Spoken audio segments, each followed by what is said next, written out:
Okay, so good day. So today we're going to discuss lesson number 15 or lesson number 16, sorry, which will talk about understanding reflective essay on optimism. So for this lesson, these are our objectives. First, you're going to read an essay. So just like what we did last lesson, so there's a respective essay assigned on this lesson. Second, you're going to write a diary entry based on the essay that you will be reading. Third, discuss the main points of an essay. Fourth, relate the essay to one's life story. And then discuss the different functions of gerunds. And lastly, understand the origin of eponyms and explain how words are derived from the name of people or places. So let's start the discussion with gerunds and Duran phrases. So yeah, so today we're going to learn about verbal. So when we say verbal, these are verb forms which functions as a different part of speech. So a verb with an identity crisis. That's the basic characteristic or definition of a verbal. So, ayan. Aside from learning verbal, so we're going to focus on gerund. So, by the way, the three types of verbals are participles. So, participles act as an adjective. And then the second one is infinitives. So infinitives act as adjectives, adverbs, or nouns. And then gerund is the third one. So the thing that or the verbal that we will be discussing today. So let's have the example or sample sentences. So let us identify the subject of these sentences. So sentence number one, dancing is the love of Tiffany's life. So in this case or in this sentence, our subject is the word dancing. So second, playing chess is Steve's secret passion. So on the second sentence, our subject here is the word chess. So you will notice that on our first sentence, our subject is the word dancing, a verb in its ing form. And then on our second sentence, we also have a verb in its ing form, but in this case, it doesn't function as a noun. So in second sentence, the function of that verb or of that word in ing form is an adjective. So it describes uh, our subject or the noun chess. Okay, so when we say gerunds, and so we may somehow interchange it with a present or it for a present participle, since present participle is formed by adding ing to the base form of the verb. Okay, so past or present participle may be used as an adjective. On the other hand, so aside from the present participle ending in ing, and so we also have gerund. Okay, so a gerund is a verb ending in ing. So, but in this case, it functions as a noun. On the other hand, participle functions as an adjective. So, gerund, just like what I have said a while ago, is a verb form that ends in ing and it is used as a noun in a sentence. So, for example, the playing field is 100 yards long. So in this case, that verb in ing form is used as a participle. So it gives description, it modifies a noun, which is the field. Okay, another example, playing is our favorite activity. So in this case, the word playing is a noun. Okay, so it functions as a noun. So in this case, that verb in ing form is used as a gerund. So another thing, so a gerund is a verb. Again, that's the definition of it. A verb that ends in ing and it is used as a noun. So gerund could be used different uh, in different or it may functions or it has several functions. So the first one, it may function as a simple subject of a sentence. So later on I will be giving you example of these functions of gerund or sample sentences for each function. So another one, a gerund may also be a direct object, and that's the second function of it. Third, it may also function as a subject complement. So when we say subject complement, it completes the subject. It adds information to a subject. And then it also function or it may also function as the object of a preposition. So meaning we're going to use a gerund with or alongside with a preposition. So those are the different functions of a gerund. So here are some here are examples for each function. So the first one, we have here a gerund that functions as a subject. Blocking requires strength. So blocking is our gerund here, and just like what I have said a while ago, it functions as the subject of our sentence. Second one is the athlete or athletes enjoy exercising. So in this case, our gerund functions as a direct object. So in this case, direct object receives the action done by our subject. So that's the function of of a direct object in a sentence. It receives the action done or taken by our subject. So in this case, exercising receives the action done by the athletes.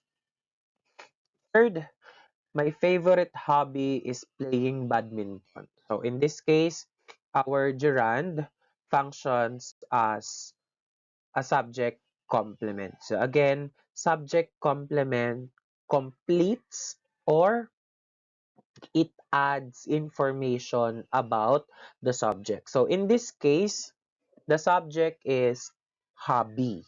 So to make it more specific, we're going to use gerund so that we could specify what's that hobby. Okay, so what's the specific hobby?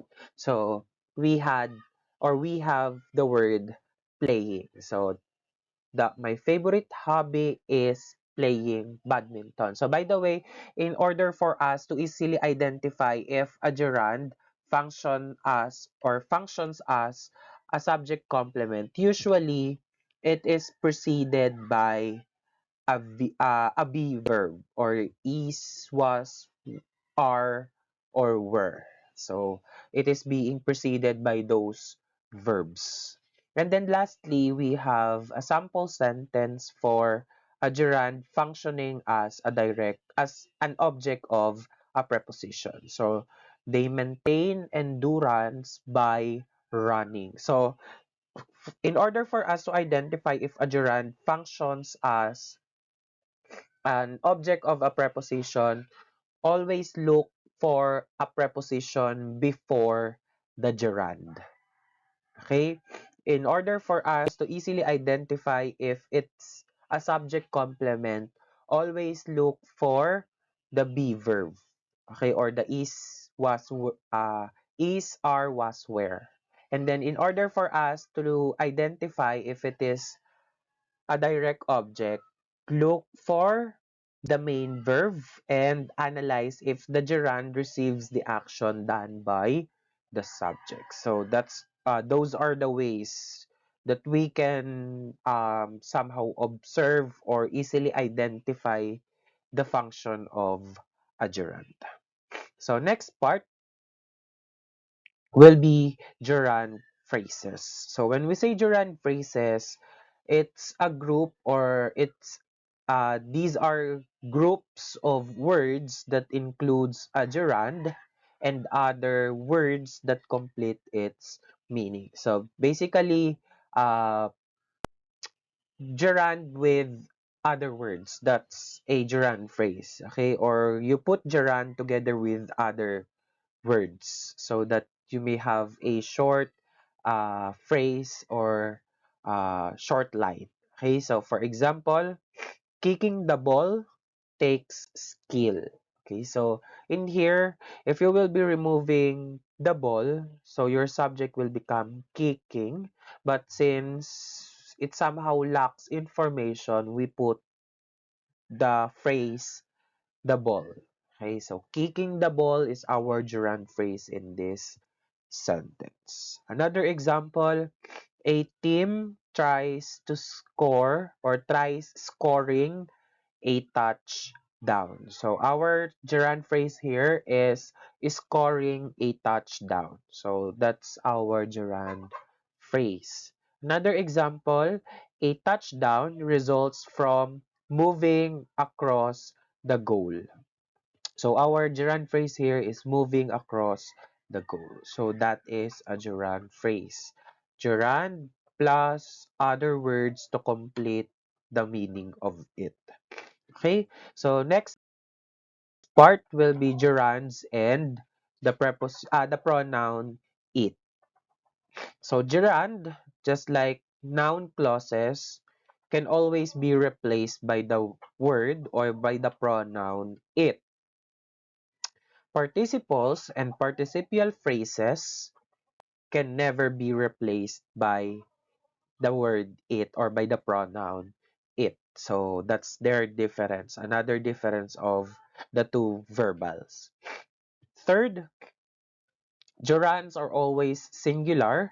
So it or the pronoun it will always work or it you may always use excuse me.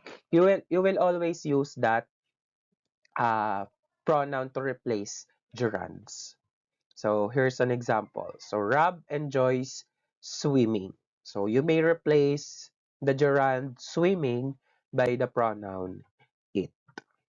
So those are uh, information about gerund. So here's a short recap of the things that we talked a while ago. So again, gerund is a verb form that ends in ing and it is used as a noun. It functions as a noun in our sentence. So it may be the subject of the sentence, it may be a direct object, it may function as a subject complement or an object of a preposition. Second, gerund phrase is a group of words that includes a gerund and other words that complete its meaning. And then lastly, ayan, you can always replace a gerund with the word it and the sentence would still make sense. Okay, so those are information about gerund.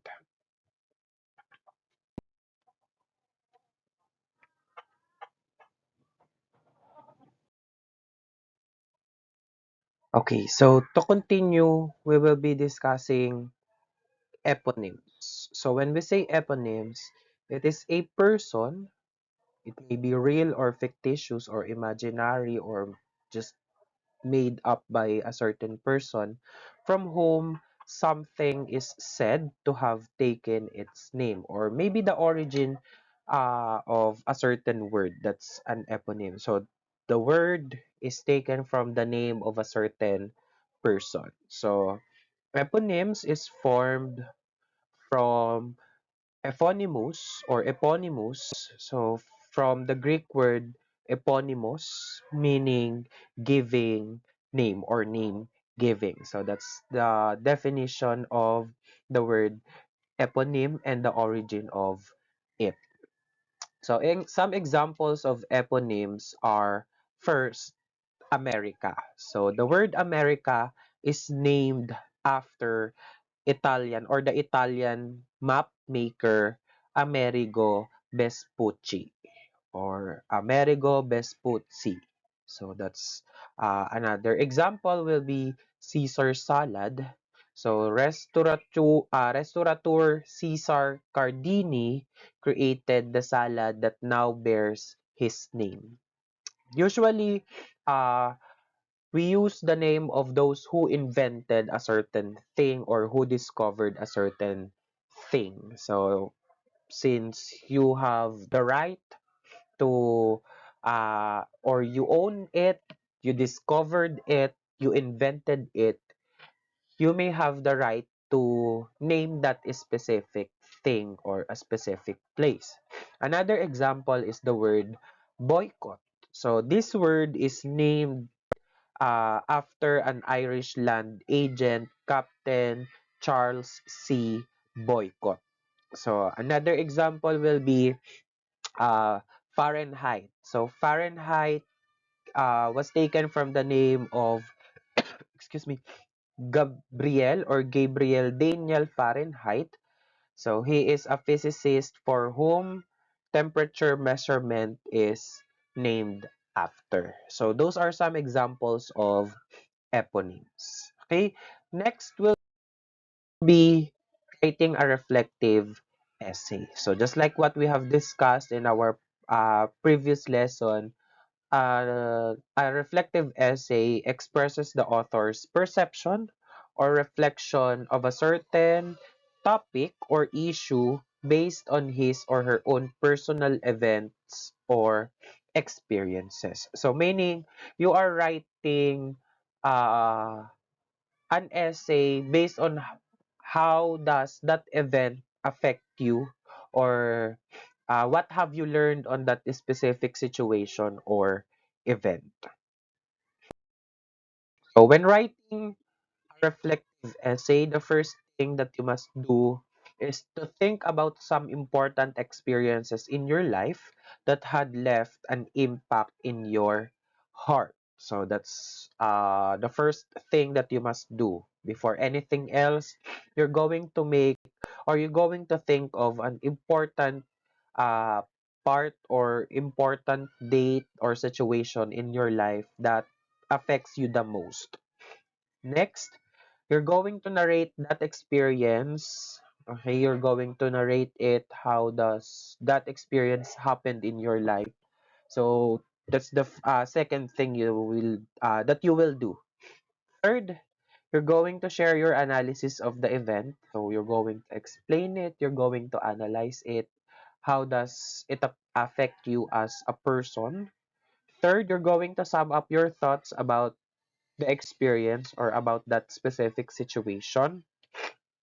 Um, you may share to your readers the things that you've learned from it, and then after after writing your draft, you're going to review, you're going to reread it, and then you're going to edit your own work before finalizing it. So you're going to look for cohesive or cohesion.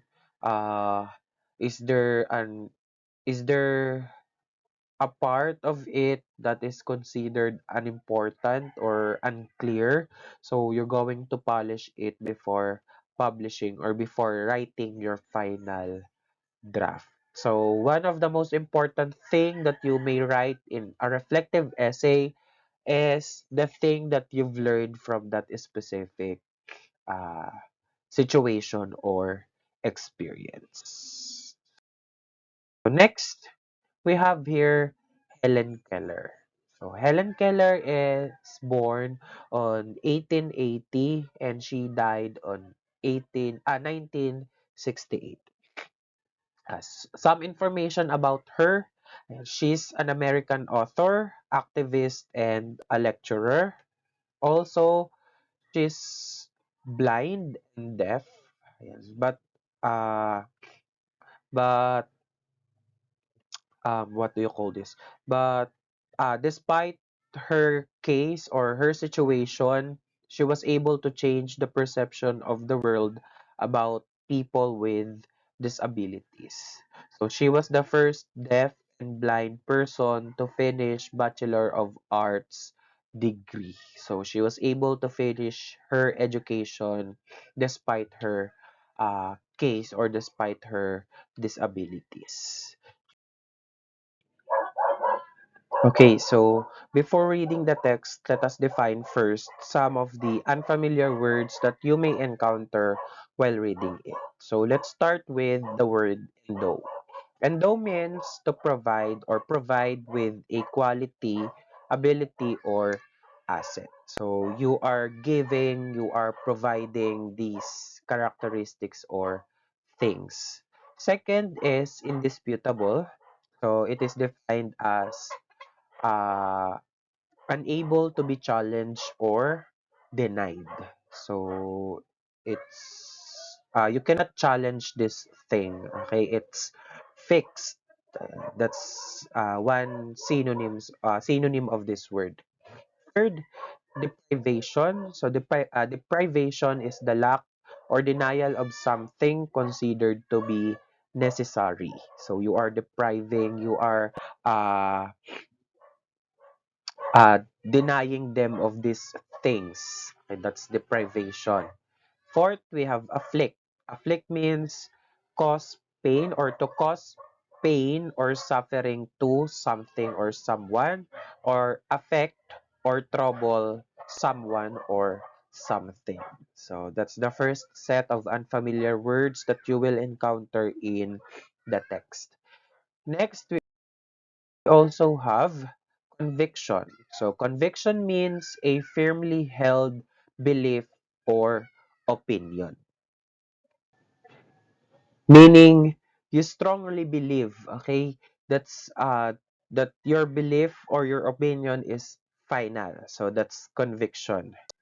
Second, or the sixth word is rapture. Rapture is a feeling of intense pleasure or joy.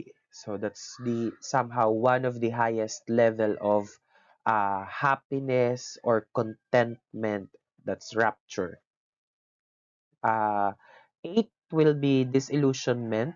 Disillusionment is defined as a feeling of disappointment resulting from the discovery that something is not as good as one believed it to be. So meaning this is just like rapture, this is a somehow a higher level of disappointment.